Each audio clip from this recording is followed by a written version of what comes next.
It's overwhelming, but it's also our jobs. Our job is only going to get harder. It's worrisome. This is something that's unprecedented. Now is not the time to be a cowboy. No one has anything to prove. We're all in this together.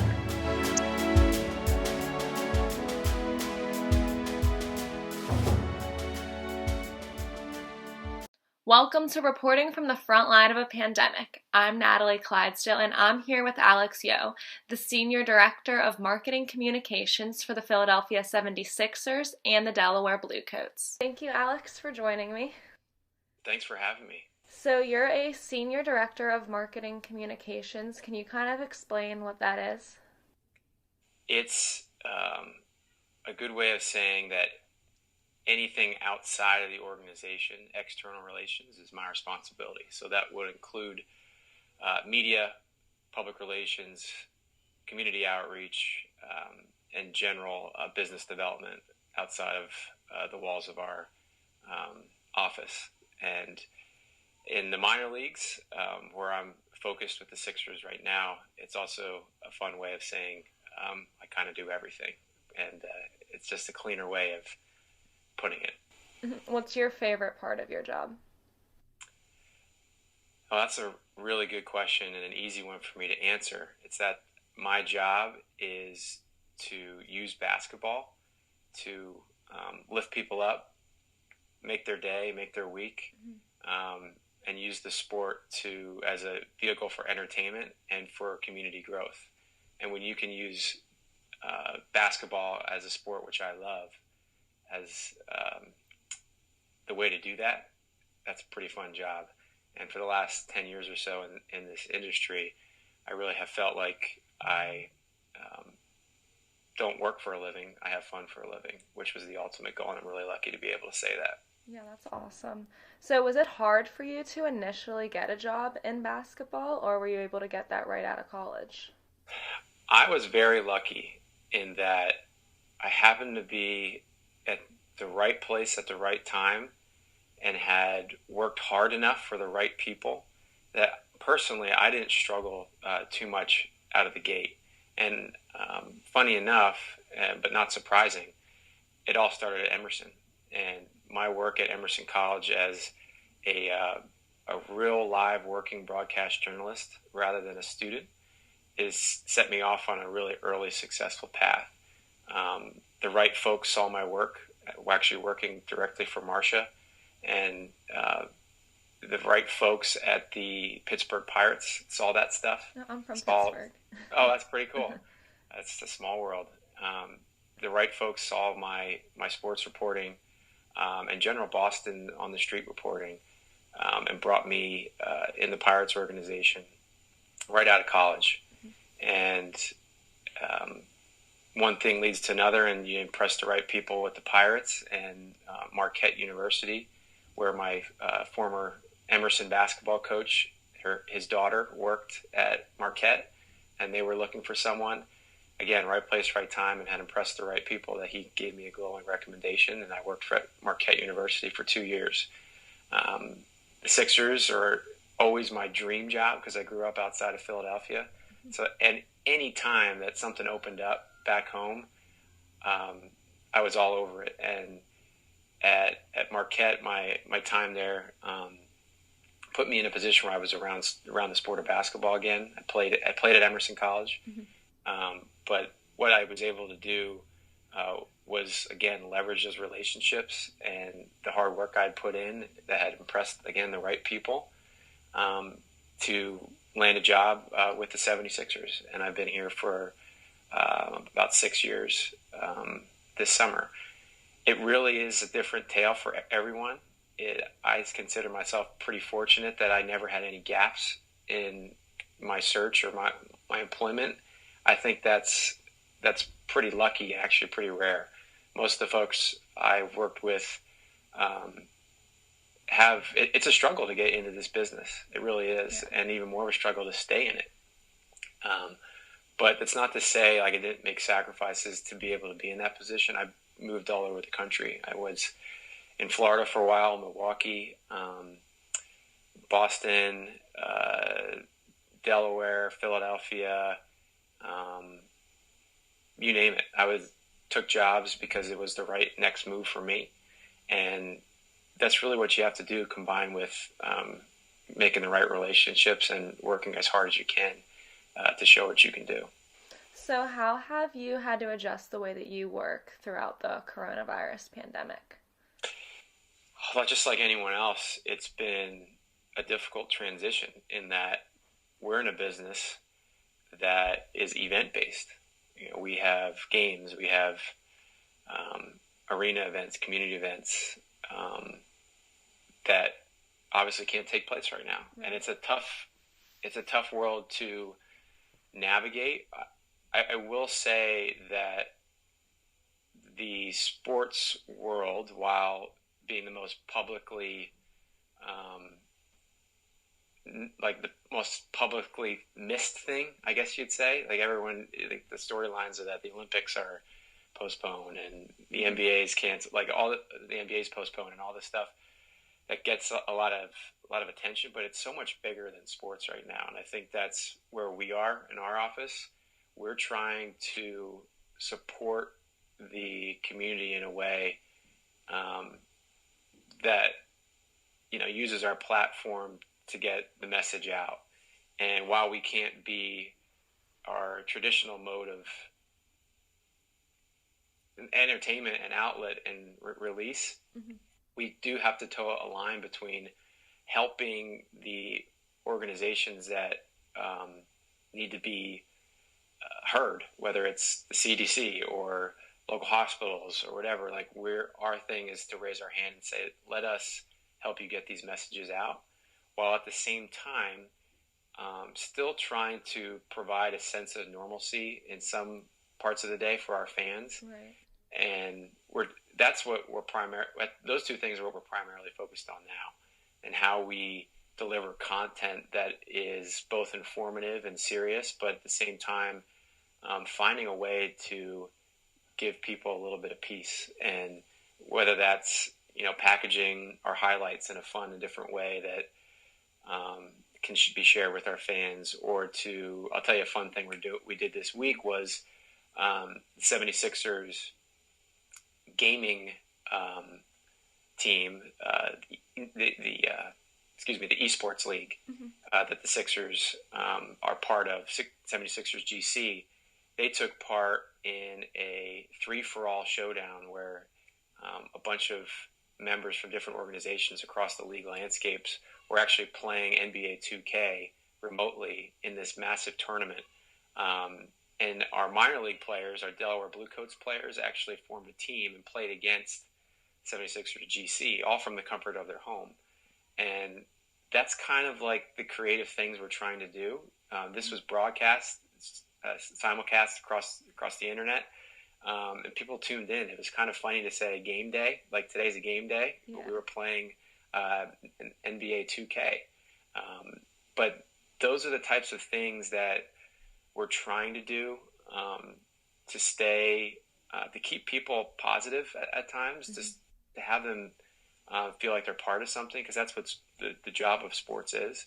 But again, we're also trying to use our platforms, our social media, our website, our position in the marketplace to help get very important information, not only to our fans, but to our greater markets.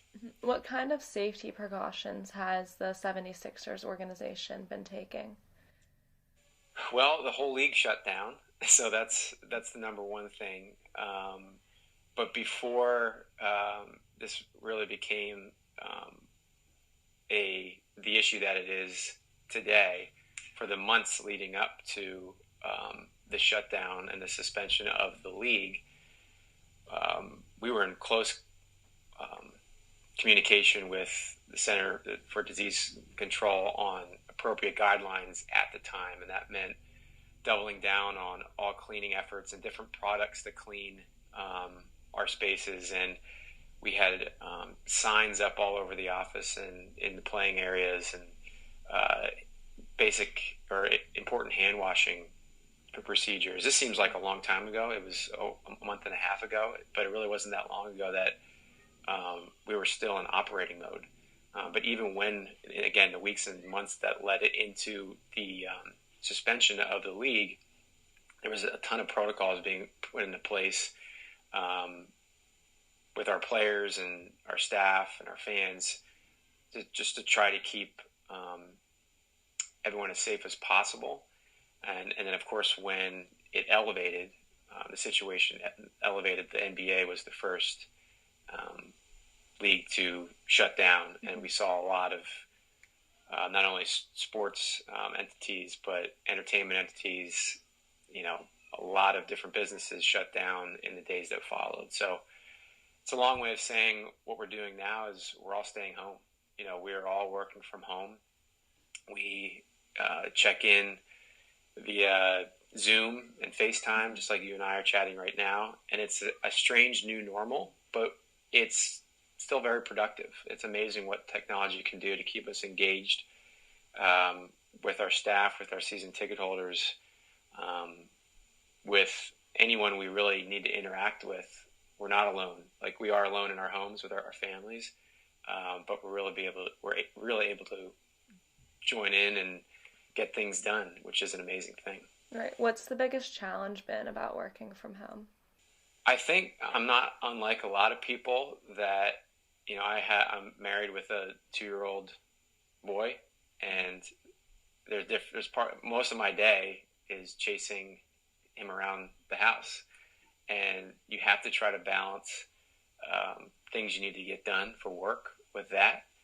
With that said, there's a sense of community, at least with us, with the Blue Coats and the Sixers, that we're all doing that. When we all have a big town hall company meeting or a one-on-one meeting or whatever we're logging into, it's not uncommon that you need to hit pause and say, hang on, I got to, clean up a bunch of Play-Doh that just got, left out on the table or whatever.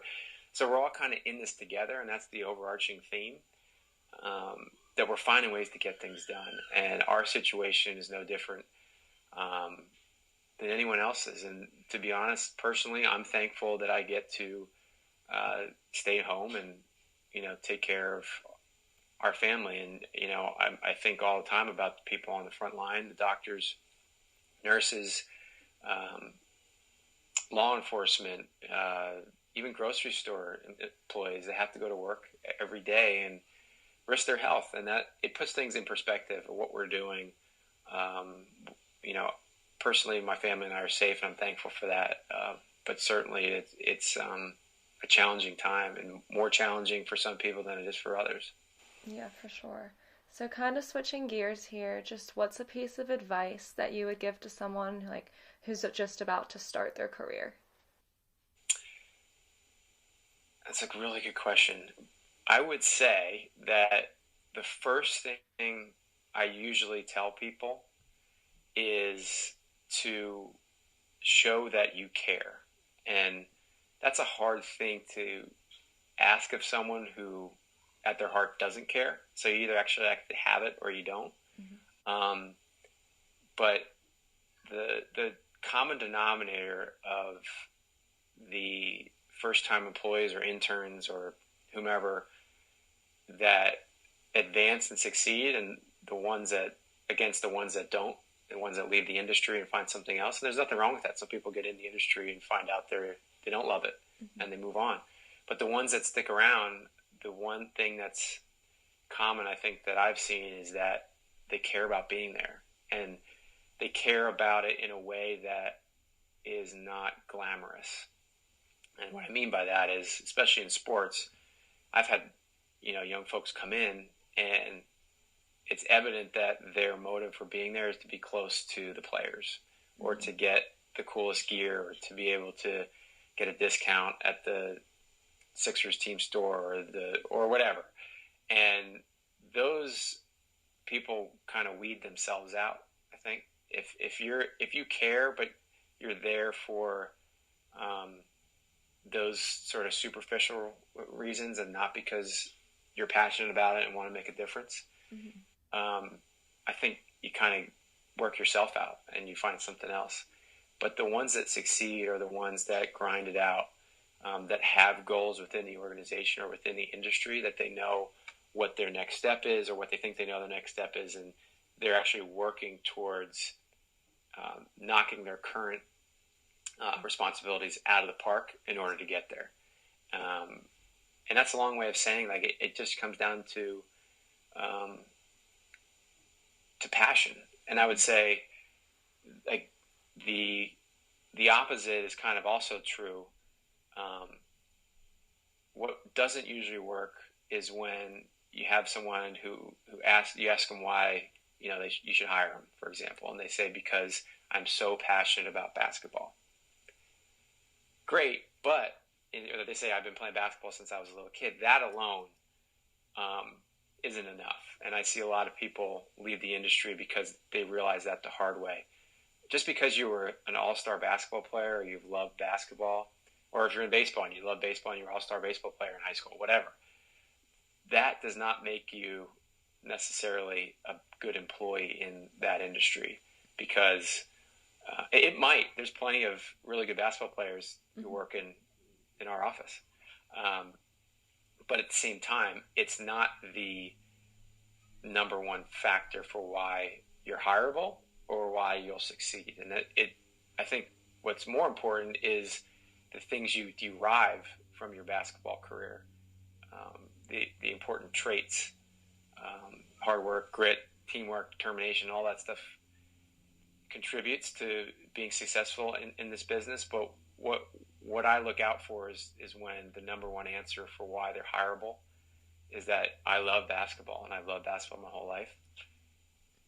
That's not enough.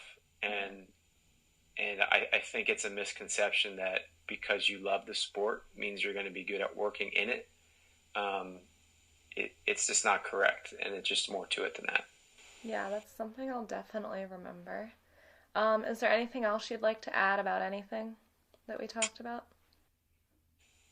I would just say that you guys putting this show together in an unprecedented time is pretty cool. Like, I know it's different, and it's not what was on the syllabus. Right. And it's hard to navigate at times, but I love that you're making the most of it and that we're able to do stuff like this, because when, a year from now, 5 years from now, when you're a star somewhere, like, this is going to be something you're asked about, either by an employer or someone that works for you or members of your family. Like, how did you, hone your skills or learn how to do this in a time where, it would be just as easy to shut it down. It'd be just as easy for Marcia to say, we can't do what we were planning to do, so enjoy your time at home.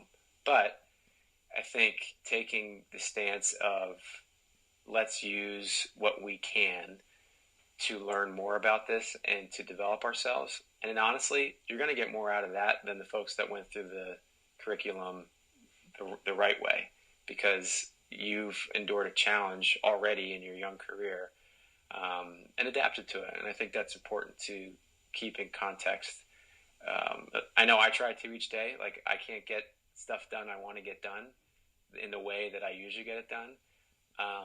But I think about, like, what that's doing for me in the long run, and it's really good, because with challenge, comes a chance to learn and to better yourself in a way that you otherwise wouldn't have got a chance to do so. Yeah, definitely. Well, thank you, Alex, for taking the time to talk to me and for all the great advice. You bet. Thanks for having me. And thank all of you for watching this episode of Reporting from the Frontline of a Pandemic. I've been talking with Alex Yoh, the Senior Director of Marketing and Communications for the Philadelphia 76ers and Delaware Blue Coats. I'm Natalie Clydesdale.